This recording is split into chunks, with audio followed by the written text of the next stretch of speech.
গুৱাহাটীৰ police reserve য'ত আগতে প্ৰায় 100-150 পুলিচৰ বিষয়া বা কনিষ্টবলসকল থাকিছিলে।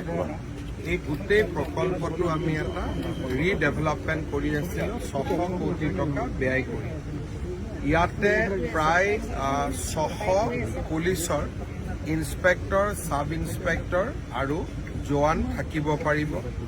এটা স্কুল থাকিব, এটা মন্দিৰ থাকিব, এটা নামঘৰ থাকিব আৰু এখন খেলপথাৰ থাকিব আৰু গুৱাহাটী পুলিচ ৰিজাৰ্ভৰ কাৰ্যালয় থাকিব।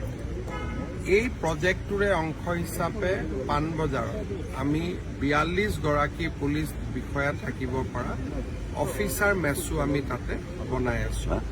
গোটেই প্ৰকল্পটো ডিচেম্বৰ জানুৱাৰী মাহত শেষ কৰাৰ বাবে আমি চেষ্টা কৰি আছো আৰু তাৰ কাৰণে আজি মই প্ৰকল্পটো চাব আহিছোঁ। এইটো স্যাৰ মাল্টি লেভেল কাৰ পাৰ্কিং নেকি? এইটো সন্মুখত মাল্টি লেভেল কাৰ পাৰ্কিং, যিবিলাক আমাৰ পুলিচৰ গুৱাহাটীৰ যিমান পুলিচ ভেহিকল আছে ইয়াতে থাকিব। ইয়াৰ পৰাই ডিউটিলৈকে যাব। টোটেল বাজেট কিমান চালে?